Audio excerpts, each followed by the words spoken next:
한국교회 제자훈련이 2000년대까지 유행처럼 번졌거든요. 저도 제자훈련 가르치기도 했고 또 제자훈련하는 교회에서 제가 성장하기도 했습니다. 제자훈련 과정 자체가 마치 목회자 과정 같아요. 상당히 힘듭니다. 주어진 과제도요 어마어마하게 많습니다. 그런데 오늘날 한국교회가 내린 결론이 뭐냐, 가르친다고 다 되는 게 아니더라. 그래서 가정교회는 어떻게 가르치자? 말로 가르치지 말고 삶으로 보여주자. 그래서 목장을 통해서 어떻게 사는지를 그냥 보여주는 거예요. 그냥 그렇게 사는 거예요. 삶을 그대로 노출하는 겁니다. 우리가 알잖아요, 그죠? 부모의 잔소리로 아이들이 성장하는 게 아니다. 그거요, 아이들은 부모의 뒷모습을 보고 자라간다. 삶을 보고 자녀들은 배우게 되는 거죠. 신앙생활도 마찬가지인 것 같아요. 영적으로 성장할 때는 배워서 들어서 이렇게 성장했다기보다도 이분이 영적으로 성장했다. 자기 주변에 좋은 성도가 있는 거예요. 가만 보면. 이런 차원에서 가장 불행한 사람이 어떤 사람이냐? 좋은 사람들은 자꾸 쳐내고 늘 비판 많이 하고 불평 많이 하고 남을 이용하기를 좋아하고 이런 사람이 내 주변에 많다면 그 사람은 불행한 사람이에요. 내 주변에 그럼에도 불구하고 감사하고 그럼에도 불구하고 인내할 줄 알고 그럼에도 불구하고 섬기고 헌신하는 사람이 내 주변에 많이 있다면 나는 이미 복받은 사람이에요. 예수님도 제자들을 모아놓고 강의나 세미나를 통해서 제자들을 양육하지 않으셨습니다. 3년 동안 같이 사셨어요. 같이 주무시고 같이 잡수시고 삶으로 제자들을 만드셨습니다. 자, 그런 차원에서 오늘 본문에 바울의 삶을 아주 역력히 보여주는 그런 장면이라 굉장히 의미가 있습니다. 그래서 오늘 바울의 삶을 통해서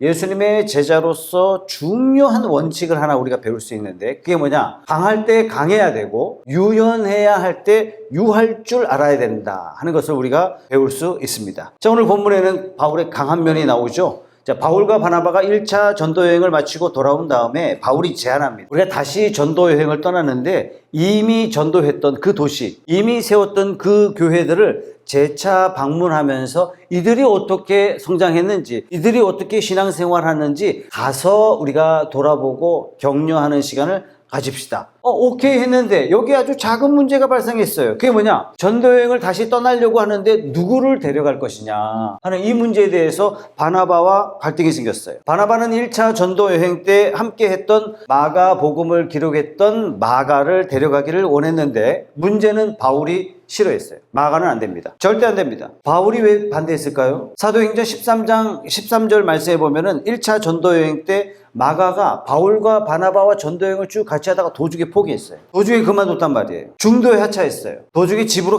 가버렸어요. 왜 마가가 도중에 집으로 돌아갔는지 기록은 안 돼 있어서 우리가 추측은 해보는데 첫째는 전도여행이 너무 힘들고 고단해가지고 이래가지고 전도 되겠나 그래서 돌아가지 않았을까. 힘든 문제가 아니라면 아마도 다른 문제 때문에 돌아갔겠지 이렇게 생각이 되는데 어쨌든 골로새서에 보면은 이 마가가 바나바의 사촌 조카죠. 아니 선교 팀장이 누굽니까? 지금 바나바예요. 바울이 아닙니다. 바나바가 대장이란 말이죠. 어떻게 보면. 그런데 선교 여행을 하다 보니까 점점 바울이 두각을 드러내는 거예요. 전면에 나서게 되는 거예요. 아니 대표는 바나바인데 주도권은 누가 잡고 있어요? 바울이 잡고 있으니까 이것 때문에 우리 삼촌의 권위에 대해서 막 열받아가지고 마가가 도중에 집으로 돌아갔을까? 그런데 2차 전도 여행을 시작하면서 바나바가 뭐라 그러냐면 바울에게 다시 마가를 데려갑시다. 제 생각에는 바나바가 자기 조카니까 마가를 데려갑시다 이렇게 말한 것은 아닌 것 같아요. 왜냐? 바나바의 대표는 뭐냐? 바나바의 성격을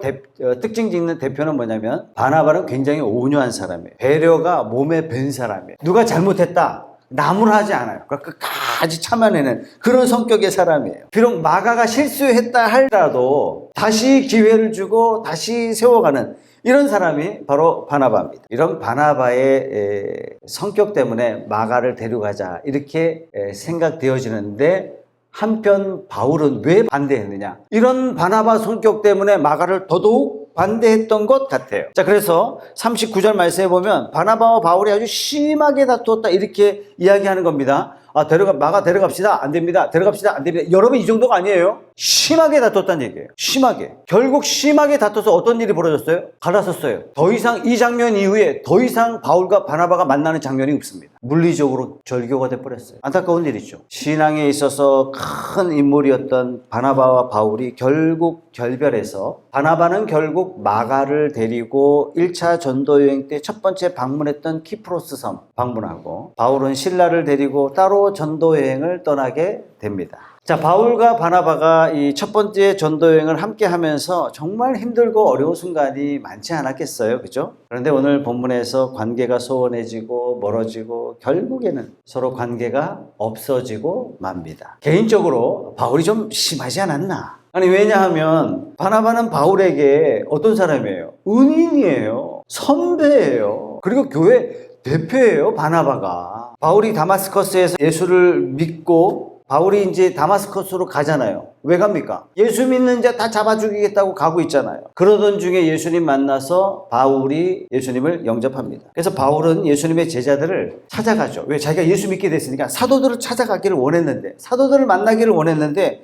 모두가 거절합니다. 왜? 조금 전까지만 해도 바울이 예수 믿는 자를 잡아다가 죽였던 사람이에요. 예수 믿는 사람을 밖에 했고 교회를 밖에 했던 이 사람을 사도들이 쉽게 만나주겠습니까? 많은 사람들이 못 만나게 하죠. 이때 바나바가 나타나서 바울을 변호해주고 다리 역할을 해준 사람이 누구냐? 이 바나바예요. 바울이 진짜 예수님 만났고 첩자가 아니라 진짜 회심한 진정한 그리스도인이 되었습니다. 그러면서 바울이 12 제자들을 만날 수 있도록 다리 역할을 해줬던 사람이 바나바예요. 그렇게 본다면 바울 입장에서 바나바는 어떤 사람입니까? 은인 중에 은인이에요. 그뿐만 아니라 바울이 예수 믿는다는 이유로 예루살렘에서 유대인으로부터 핍박을 받죠. 왜? 예수 믿기 때문에. 기독교인으로부터 핍박받죠. 왜? 기독교인들을 많이 죽였기 때문에. 그래서 어떻게 했어요? 결국 자기 고향으로 돌아가는 거예요. 자기 고향 다소로 낙향했을 때 이 바울을 찾아가서 권면해주고 다시 사역의 길로 끄집어낸 사람이 누구냐? 바나바예요. 은인이에요, 은인. 이 바나바가 지난번에 마가에게 좀 부족한 부분이 있었지만 이번 2차 전도여행 때 바나바가 바울에게 얘기합니다. 같이 갑시다. 데리고 갑시다. 그러면 웬만하면 마음에 안 들더라도 에이, 그럽시다. 이렇게 말해야 되잖아요. 은인인데. 근데 안 된다고 막 격렬하게 논쟁하다가 끝내 갈라서고 맙니다. 여러분이 볼 때 이 바울이 어떤 사람입니까? 좀 못된 사람 같지 않아요? 어떻게 생각하세요, 여러분? 그런데 하나님의 생각은 조금 다른 것 같아요. 이 바울이 하나님 앞에 크게 복을 받습니다. 바울에게 바나바 대신에 실라를 붙여주셨고 나중에는 디모데라는 아주 신실한 청년 하나를 붙여주셨는데 이 세 사람이 막강한 선교팀이 돼요. 유럽 전역을 복음화 하는데 이 세 사람이 큰 역할을 합니다. 인간적으로 볼 때 바울이 좀 심했고 좀 고집스러웠고 사람이 좀 양보도 좀 할 줄 알아야지 어떻게 이럴 수 있어? 이럴 수도 있겠지만 그럼에도 불구하고 하나님께서는 이 바울에게 왜 이토록 복을 많이 주셨을까? 그렇다면은 바울이 아주 잘못한 것만은 아닌 것 같다. 그러면 바울이 강하게 나온 이유가 마가에 대한 개인적인 감정 때문에 저 인간은 쓰레기야, 데리고 가면 안 돼, 이런 차원에서 표현한 것은 아니다 하는 것을 알 수 있어요. 나중에 시간이 좀 지난 다음에 골로새서 4장에 가보면 이 마가가 바울과 함께 사역하는 모습이 나와요. 그러니까 마가에 대해서 굉장히 좋은 표현을 합니다. 바울이 여러 교회에 마가를 막 칭찬해요. 아마도 골로새서를 쓸 당시에는 좀 오랜 시간이 좀 지난 다음에 마가도 성숙했고 바울도 함께 동역할 수 있는 그런 사람으로 바울도 성숙했고 아마 그랬지 않았을까. 그런데 지금은 마가도 미성숙한 상황이, 바울도 좀 강했던 그런 상황이고 어쨌든 복음을 전해야 되는 이 중차대한 사명을 이루기 위해서는 도중에 하차한다든지 도중에 때려친다든지 이랬다가는 선교에 큰 지장이 있으니까 바울은 인정보다도 의리보다도 주님께서 주신 사명 때문에 강하게 반대했던 것 같아요. 결국 해결이 안 되니까 각자 길을 가자 이렇게 결론 나고 맙니다. 그래서 하나님께서 바울을 특별히 복을 주시는데 우리가 주님의 제자로서 사명을 감당하기 위해서는 때로는 강해야 돼요. 성도로서 사명이 있는데 지나치게 사람을 의식한다든지 세상 사람들 눈치 본다든지 남에게 내가 이상하게 보이지 않으려고 막 자기 인생 아니잖아요. 자기 인생 아니잖아. 결국 남이 보는 인생 살아가는 거잖아요. 지나치게 남에게 부담 주지 않으려고 막 그렇게 사람들 비유 맞추려고 하고. 여러분 이래가지고 주님의 사역 감당하겠습니까? 못해요. 그런 사람 못합니다. 예수님의 제자로서 어떤 때는요, 인간적인 정은 후순위로 밀어둘 때가 있습니다. 왜냐? 신앙생활은 영적 전쟁이기 때문에 그렇습니다. 우리가 과거에는 어둠에 속했던 마귀의 자식 노릇을 했었거든요. 그러다가 주님의 은혜로 구원받아 이제는 빛의 자녀가 됐고 하나님의 백성이 됐습니다. 예전에는 경험해보지 못했던 참된 자유와 기쁨을 누리고 있어요. 그럼 우리가 뭐 해야 합니까? 아직도 어둠 속에 있는 우리 주변에 있는 사람들, 아직도 마귀의 종노릇하고 있는 이 사람들을 어떻게 해서든지 하나님의 백성으로 끌고 나와야 되는데, 빛의 자녀가 될 수 있도록 우리가 그 가교 역할을 감당해야 되는데, 이 일이 쉬운 일입니까? 아니에요. 이 일이 우리 인간적인 일입니까? 아니, 영적인 일이에요. 우리는 이 일을 선교, 전도 이렇게 말하지 않습니까? 그런데 이 선교, 전도를 마귀가 좋아하겠어요? 아주 싫어요. 제일 싫어요. 제일 싫어요. 교회 가자. 이 말을 들은 교회 안 다니는 사람들에게 공격이 어마어마하게 쏟아져요. 그래서 선교나 전도는요, 마귀의 공격이 어마어마합니다. 심합니다. 그 사람의 가장 약한 부분을 건드려요. 이 공격이 어디서 오느냐? 가장 가까운 사람한테 옵니다. 갈등으로, 미움으로, 오해로, 핍박으로, 때로는 유혹으로 나타납니다. 이런 사탄의 공격은요, 배우자를 통해서 많이 와요. 부모, 자녀를 통해서 많이 와요. 가까운 지인, 친척들을 통해서 우리를 공격하기도 합니다. 이때 우리가 딱 잘라버리지 않으면, 다시 말해서 강하지 않으면 나의 사랑하는 부모님, 나의 사랑하는 가족들, 내 사랑하는 친구들, 영원한 어둠 속에 우리는 그 속에서 구원할 길이 없어지는 겁니다. 예수님도 이런 말씀을 하셨습니다. 마태복음 10장 36절 말씀에 사람의 원수가 자기 집안 식구일 것이다. 나보다 아버지나 어머니를 더 사랑하는 사람은 내게 적합하지 않고 나보다 아들이나 딸을 더 사랑하는 사람은 내게 적합하지 않다. 우리가 예수님의 제자로서 강해야 될 때가 있어요. 고집을 피워야 할 때가 있어요. 원칙을 굳건히 하고 절대 타협하지 말아야 할 때가 있습니다. 있죠. 복음을 위해서, 영혼 구원을 위해서. 바울처럼 원칙에 관련된 것이라면 타협하지 말아야 돼요. 그런 저와 여러분들이 다 되시길 주님의 이름으로 축원합니다. 아멘.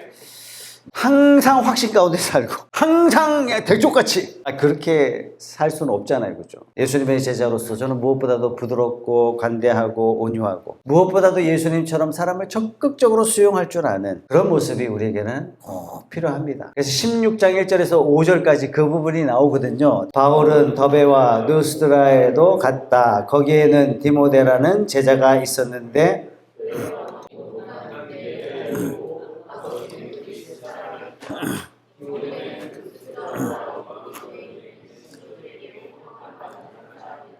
바울은 디모데가 자기와 함께 가기를 바랐다. 그래서 바울은 그 지방에 사는 유대 사람들을 생각해서 디모데를 데려다가 할례를 행하였다. 그것은 디모데의 아버지가 그리스 사람이라는 것을 그들이 모두 알고 있었기 때문이다.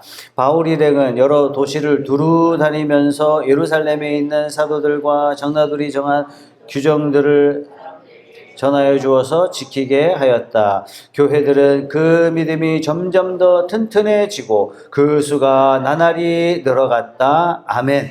디모데는 지난번 1차 전도 여행 때 전도가 돼서 예수님을 영접한 그런 청년인 것 같아요.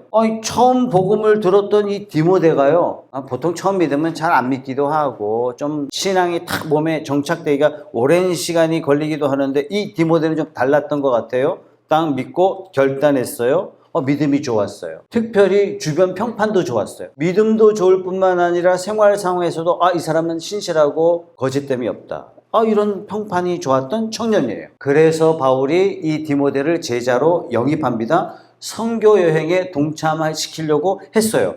그런데 문제는 부모님이 국적이 서로 달랐어요. 아버지는 그리스 사람, 헬라 사람, 어머니는 유태인. 어머니가 유태인인 경우에 무조건 유태인으로 간주해 주죠. 그죠? 그럼에도 불구하고 유대 종교를 받아들이지 않았어요. 뭐 보면 알 수 있느냐? 디모데가 할례를 행하지 않았다. 왜? 유태인은 태어나면 무조건 8일 만에, 난지 8일 만에 할례를 행하거든요. 근데 할례를 행하지 않았다. 이 얘기는 뭐냐면 디모데가 유대의 전통과 율법을 따르지 않았다 하는 것입니다. 자, 할례 없이 장성한 디모데를 바울이 어떻게 했어요? 지금 할례 주고 있죠. 이 부분이 기가 막힌 장면이에요. 여러분, 사도행전 15장은 교회가 뭐 때문에 싸우고 있어요? 예수 믿는다고 다 되는 게 아니야. 할례 행해야 돼. 율법 행해야 돼. 이렇게 했을 때 할례와 율법이 중요한 게 아닙니다. 이것 때문에 싸운 게 사도행전 15장 말씀이잖아요. 다시 말해서 바울은 할례 문제에 있어서만큼은 누구보다도 예민하게 반응했어요. 다시 말해서 할례에 대해서는 적극적으로 반대했던 사람이 누구예요? 바울이에요, 여러분. 예루살렘 공회에서 예수 믿는 이방인들도 할례를 행해야 된다, 이렇게 많은 유대인들이 빡빡 우길 때 바울과 바나바, 베드로 이 세 사람이 적극적으로 반대했어요. 할례가 중요한 게 아닙니다. 율법을 지키는 게 중요한 것이 아닙니다. 예수님을 영접하는 게 중요한 거예요. 여러분, 갈라디아 성경이 뭐예요? 할례가 무익하다, 그걸 주장하는 게 갈라디아 말씀이잖아요. 갈라디아 5장 3절 4절 말씀 보겠습니다. 내가 할례를 받는 모든 사람에게 다시 증언합니다. 그런 사람은 율법 전체를 이행해야 할 의무를 지닙니다. 율법으로 의롭게 되려고 하는 사람은 그리스도에게서 끊어지고 은혜에서 떨어져 나간 사람입니다. 뭐예요? 이 사람 구원받지 못한 사람입니다. 엄청난 메시지를 지금 던지고 있는 거예요. 예수 믿는다 하면서 율법에 할례가 있으니까 우리 할례 행해야 돼, 이렇게 말한다면 그 사람은 복음을 이해도 못한 사람입니다. 여러분, 이렇게까지 이야기한 사람이 누구냐면 바울이에요. 그런데 오늘 디모데를 데리고 가려고 할 때 디모데를 데리다가 뭐 했어요? 할례를 시켰어요. 아니, 자기가 말한 거하고 행동한 거하고 좀 틀린 사람이 바울 아니에요? 모순투성이 바울 아닙니까? 바울이 언제는 할례 없어도 된다 그랬다가 언제는 디모데 너 할례 행해라 이랬다 저랬다, 일관성도 없는 그런 인간 아니에요, 여러분? 모순이거나 일관성이 깨진 게 아니라 바울이 복음을 위해서는 유연해진 겁니다. 마치 문제에 관해서는, 마가 문제에 관해서는 복음 때문에 강해진 것이고 디모데에 관해서는 역시 복음 때문에 유연해진 거예요. 바울이 이방인을 위해서 세워진 그 사역자지만 자기 동족에 대한, 즉 유대인들을 향한 이 불타는 사랑이 있었거든요. 왜요? 자기가 그랬어요. 자기가 율법을 최초로 받은 그런 민족임에도 불구하고 그리스도인을 자기들이 죽였어요. 그리스도 성도들을 또 자기들이 막 핍박했어요. 이런 엄청난 어리석음 가운데 있었기 때문에 유대인들이, 그래서 어떻게 해서든지 바울이 유대인들에게 먼저 복음을 전하고 이들이 정신 차린다면 복음이 전 세계 더 놀랍게 확산되리라, 이런 생각을 했었어요. 또 유대인들이 전 유럽 어디든지 유대인들이 다 흩어져서 살고 있고 유대인들이 늘 모여 있고 모인 곳에 늘 회당이 있었기 때문에 제일 먼저 복음을 전할 수 있는 제일 좋은 대상이에요. 그런데 디모데를 데리고 가려고 했더니 이 복음을, 유대인들에게 복음을 전하려고 하는데 이 사람이 유대인이면서 할례도 행하지 않았다? 그러면 유대인들이 봤을 때 디모데를요, 말도 꺼내기 전에 넌 이미 이방인이야, 말도 안 섞는다는 얘기예요. 유대인들은 이방인하고 말을 안 섞어요. 나는 유대인입니다. 증표가 뭐예요? 할례란 말이죠. 할례에 관해서 바울이 분명한 소신이 있었지만 복음 전하기 위해서 특별히 바울이 할례 부분에 있어서 유연해진 겁니다. 고린도전서 9장 19절 말씀, 나는 어느 누구에게도 얽매이지 않은 자유로운 몸이지만 많은 사람을 얻으려고 스스로 모든 사람의 종이 되었습니다. 유대 사람들에게는 유대 사람들을 얻으려고 유대 사람 같이 되었습니다.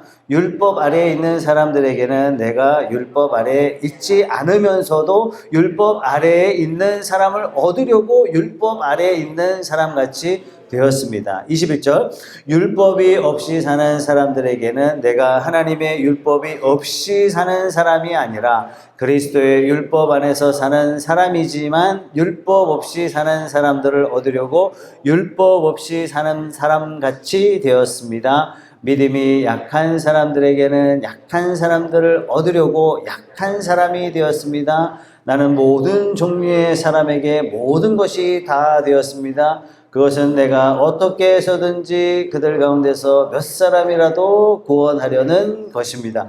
어떻게 해서든지 영혼 구원하기 위해서 바울이 이런 열정이 있었기 때문에 바울이 어떻게 하기로 했다고요? 나 종이 되기로 했다는 얘기예요. 종.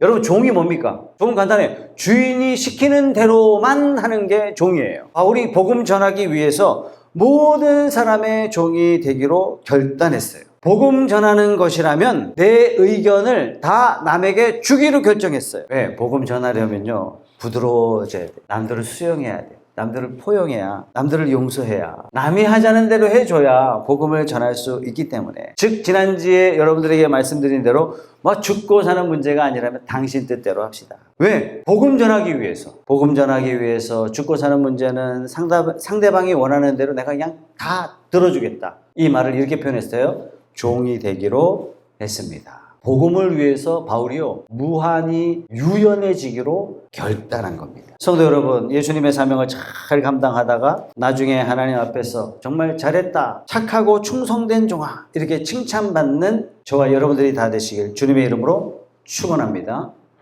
종이 되십시오. 여러분, 종이 무슨 의견이 있겠습니까? 종이 감히 주인에게 저요 제가 부탁이 있는데요, 어떻게 감히, 종이 어떻게 주인에게, 제 생각에는요 있을 수가 없는 일, 있을 수가. 우리 모두 다 바울처럼 다 수용하고 포용할 수 있는 그런 준비된 제자, 종으로서의 제자가 다 되시길 축복합니다.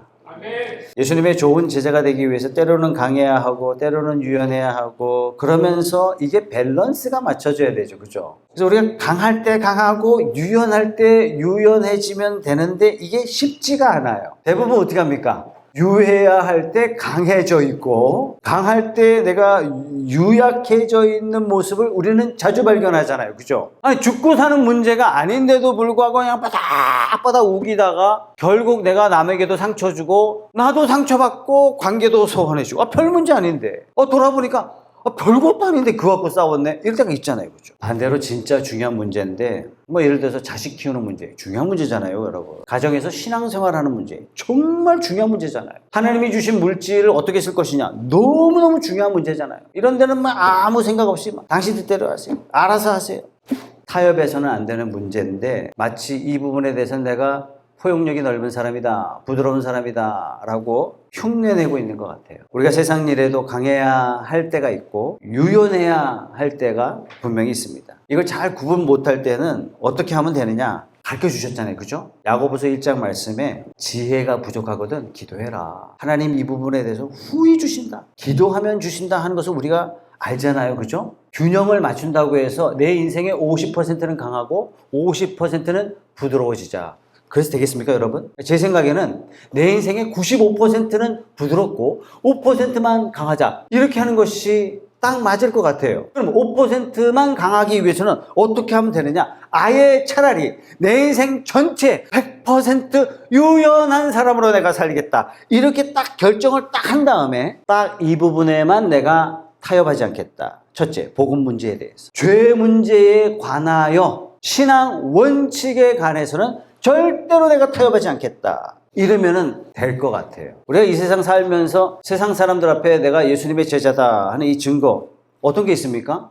식사할 때 기도하면서 난 예수님의 제자다라는 티도 낼 수 있고, 십자가 목걸이 차고 다니면서 난 예수님의 제자다라는 그런 티도 낼 수 있지만, 예수님께서 딱 정해주신 게 있죠. 그죠? 요한복음 13장 35절의 말씀 다 같이 읽어봅니다. 시작. 너희가 서로 사랑하면 모든 사람이 그것으로써 너희가 내 제자인 줄을 알게 될 것이다. 세상 사람들이 어떻게 내가 예수 믿는 사람이다 하는 것을 알 수 있게 된다고요? 딱 하나예요. 사랑할 때. 예수님이 원하는 방식이에요. 예수님의 사랑이 어떤 사랑입니까? 수용하는 사랑이에요. 가룟 유다가 배반할 걸 예수님이 이미 아셨지만 발을 씻어주셨어요. 우리가 예수님처럼 사랑한다, 예수님의 제자가 되어서 수용하는 사람이 돼야 돼요. 세상 사람들이 교인들을 봤을 때 딱 보니까 아니, 이 사람들은 나 같으면 저런 인간하고 같이 안 살아 하는 그런 사람과 내가 함께 하는 거예요. 세상 사람들의 눈으로 봤을 때, 여러분, 세상 사람들이 굉장히 이기적이잖아요. 그죠? 세상 사람들 굉장히 고집이 세잖아요. 자기 주장 굉장히 강하지 않습니까? 세상 사람들. 세상 사람들 어떻게 판단합니까? 철저하게 자기 중심적으로 판단합니다. 그런데 교회 가봤더니 저 교인이라는 인간들은 나 같으면 함께 안 할 저런 인간과 함께 밥을 먹더라, 함께 교제하고 있더라, 이거예요. 여러분, 이유는 딱 하나예요. 복음 안에서 그 사람을 얻고자 그 사람은 유연해진 거예요. 수용하고 용납한 겁니다. 우리가 세상에 대해서 이래도 좋고 저래도 좋고 남 눈치 보면서 남이 하자는 대로 한다면 전도 못하는 건 둘 번째 치고 내가 예수님의 제자 못 됩니다. 강해야 할 때 강해야 됩니다. 신앙 원칙 타협하지 마세요. 내가 죽는 겁니다. 원칙 문제에 있어서는, 신앙 문제에 있어서는, 하나님과 관계에 있어서는 태도가 명확해야 돼요. 반대로 너무 자주 자기 주장이 좀 심하고 고집이 세고 조금만 부딪혀도 막 삐뚤어지고 다시는 저 인간 만나나 봐라, 사명 감당할 수가 없어요. 웬만하면 그냥 포용해야 돼요. 사랑하는 성도 여러분, 나하고 좀 다른 사람 기꺼이 수용하시고 다른 사람의 의견을 잘 잘 경청하면서 복음 안에서 이 사람을 얻고자 수용할 줄 아는 온유한 성도가 되시기를 축원합니다. 반대로 진리에 관한 부분에 있어서만큼은 절대로 내가 유약하게 적절하게 적당적당 그렇게 판단하는 사람이 아니라 명확하게 주의 입장에 설 줄 아는 그런 귀한 성도 다 되시길 주님의 이름으로 소원합니다.